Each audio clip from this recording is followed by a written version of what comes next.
si gaar ahaaneed anoo idiin soo gaarsiinaya salaanta iyo hambalyada iyo dhiirigelinta madaxweynaha dowlad goboleedka Galmudug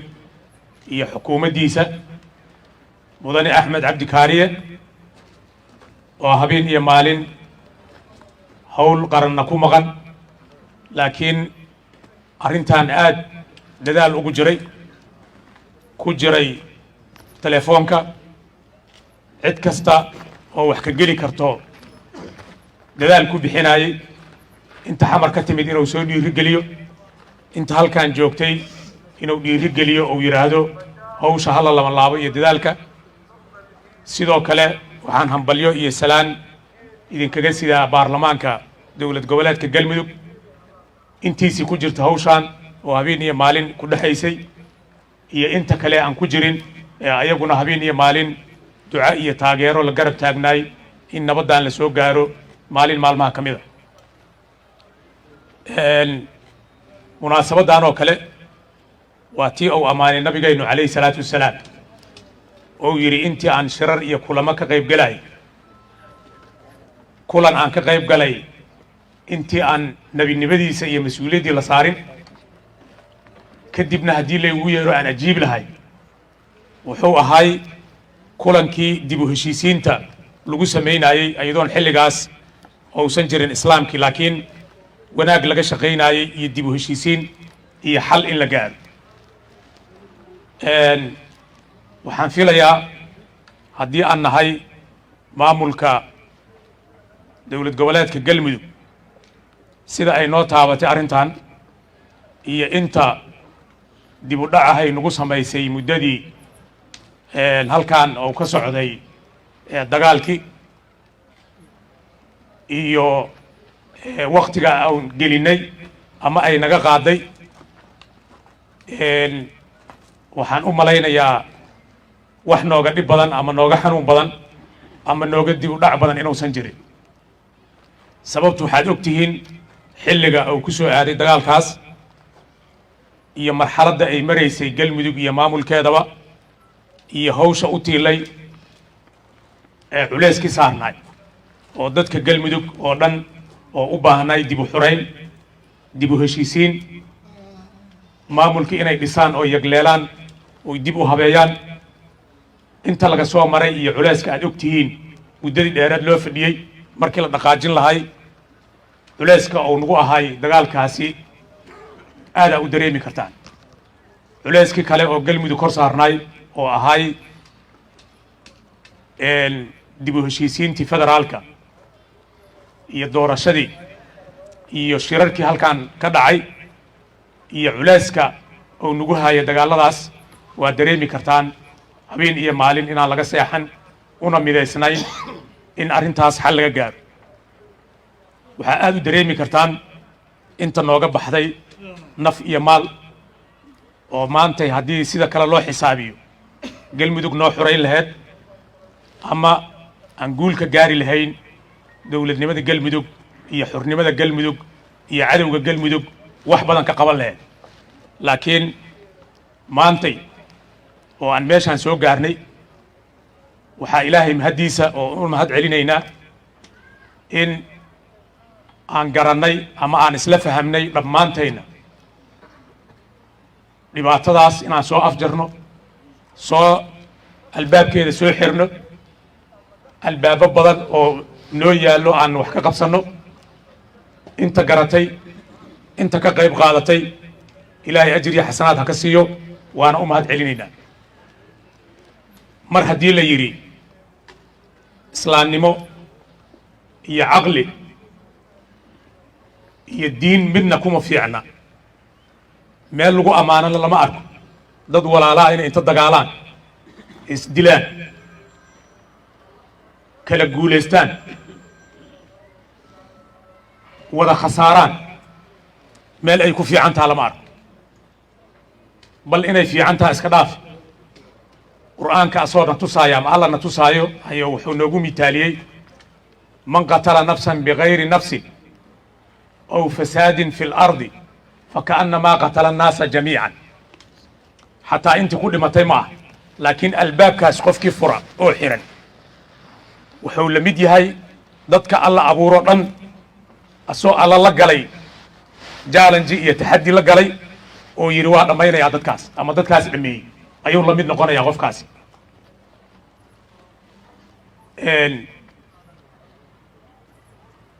nabigeynuna calayhi salaatu wasalaam wuxuu noo sheegay inta kaliyaha dagaal lagu geli karo inay tahay dagaal diin ama caqiide ku saabsan, laakiin mid kaloo la geli kara aanu jirin. ida altaqa almuslimaani bisayfayhima falqaatilu walmaqtuulu fi nnaar.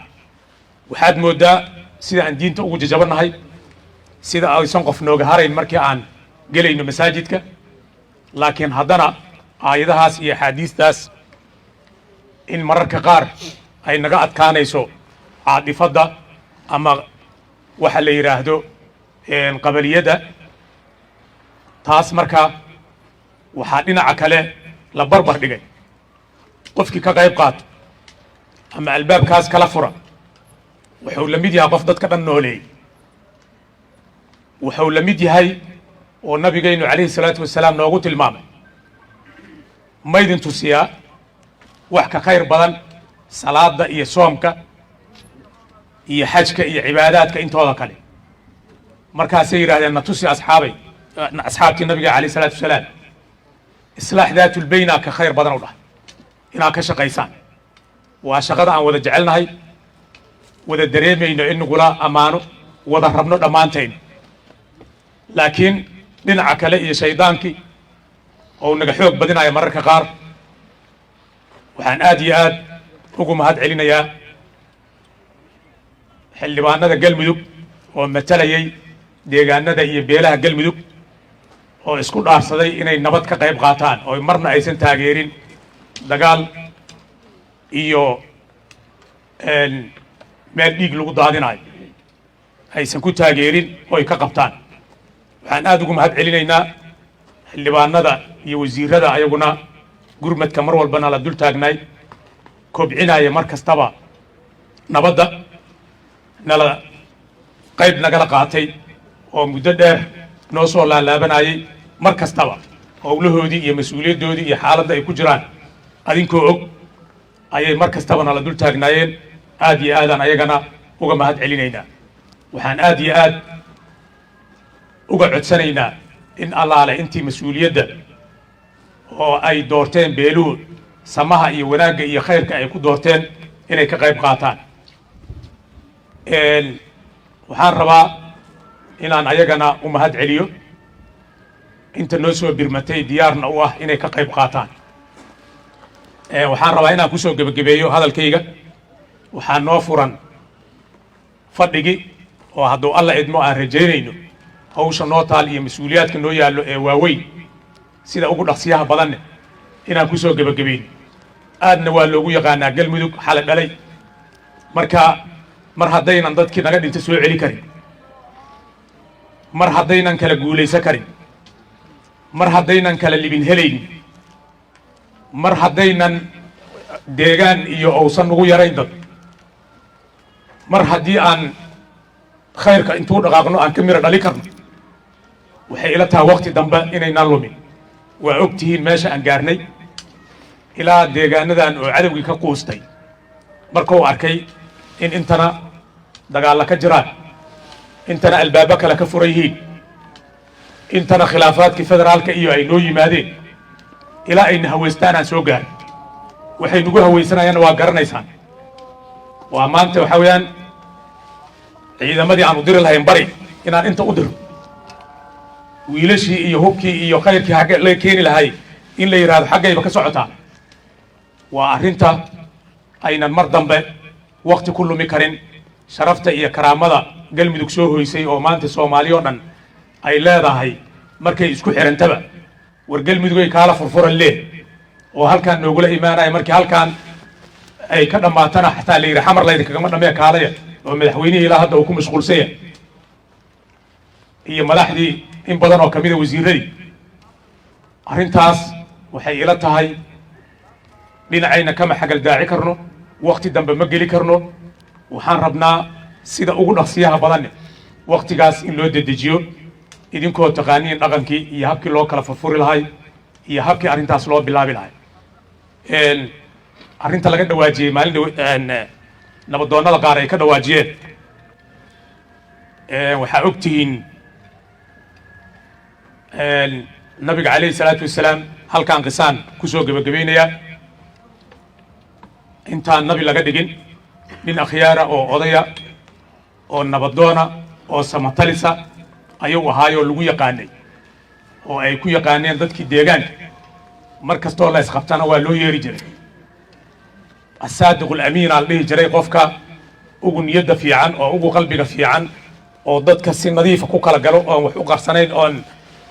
hagar iyo dhibaata ku jira inuu yahay ogaayey waxaa la isku qabsaday xajar ilaswadkii oo fadliga badnaay oo ajirka badnaay sidii loo qaadi lahay oo loo dhigi lahaay meeshii nebi ibraahim dhigay oo ku ogaay waa la isku qabsada marka qolo walba waxay yidhaahdeen sharafkaan annagaa qaadanayna ma yeelayno in nagala qaato annagaa curada annagaa ciriba annagaa badan annagaa muxuu ahaay saas ahayd wixii oo dhan markii la isku qabsado la ismari waayey baa la doonay nabiga calayhi salaatu wasalaam 10 beelood ayaa isku haysatay oo qolo walba ay leedahay waa inaan annagu qaadno annagaa taariikhaan meesha lahayd annagaa idinkaga badan annagaa idinkaga soo horraynay annagaa saan nabigu calayhi salaatu wasalaam caqliga u keena wuxuu yidhi balukaadii go'iisou soo qaaday halkaan saara dhagaxi qolo kastaba daraf ha ka qabato qolo kastaba ayadoo qanacsan inay ajirkii iyo fadligii wax ka heshay ayay muxuu ahaay halkii la dhigay waana loo duceeyey ayagina inta ducaysteen ayay meeshii ku kala tageen oo saas ku dhameeyey hadda waxaan u malaynayaa akhyaarta odayaasha waxaan ka rabnaa mar dagaalka sidii guddoomiye cirfa uu noo sheegay layskuma qabsanaayo lagamana wada qaybgelaayo qofkii ka qaybgelaana xataa waxaa laga yaabaa si hoose ama qarsoon ilaahay ha ka dhaafee inuu is yiraahdo kama heli karti tolkii laakiin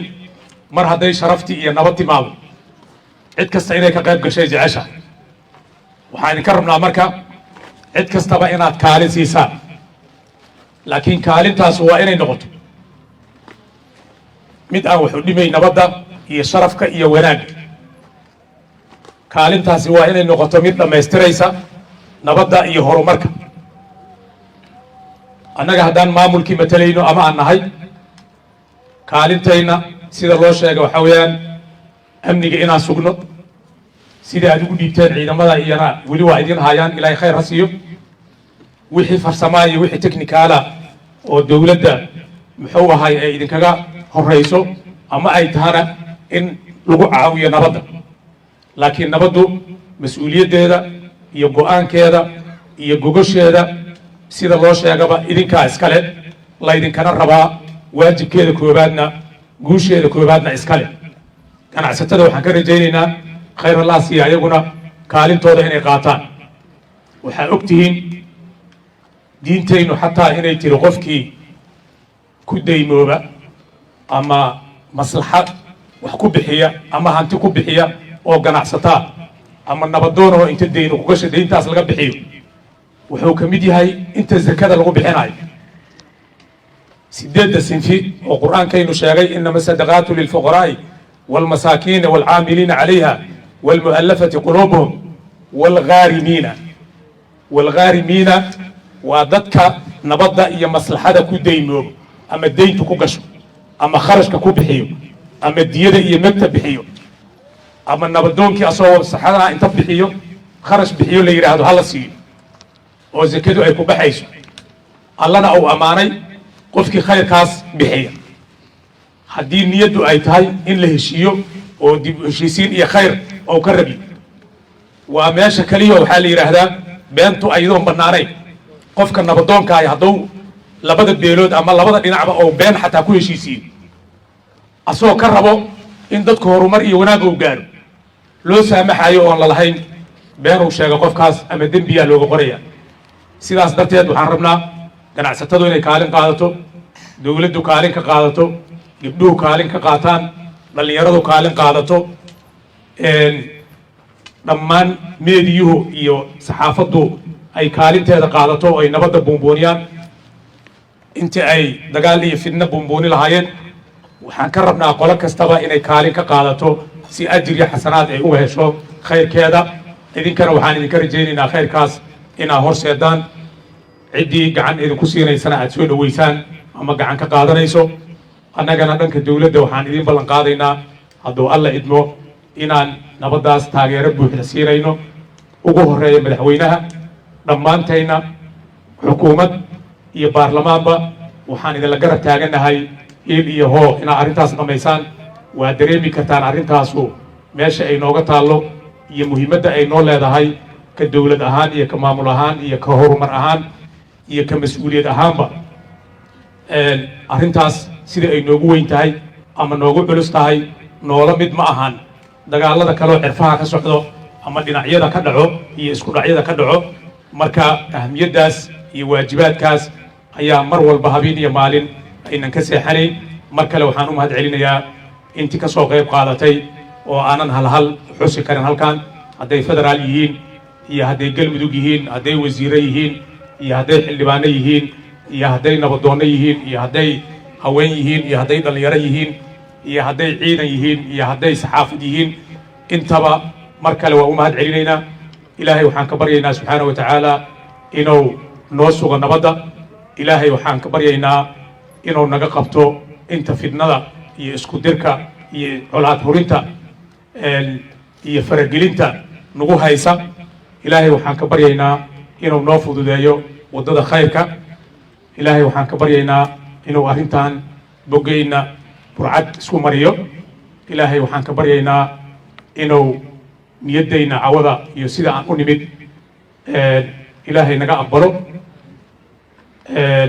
waxaan si gaara ugu mahad celinaynaa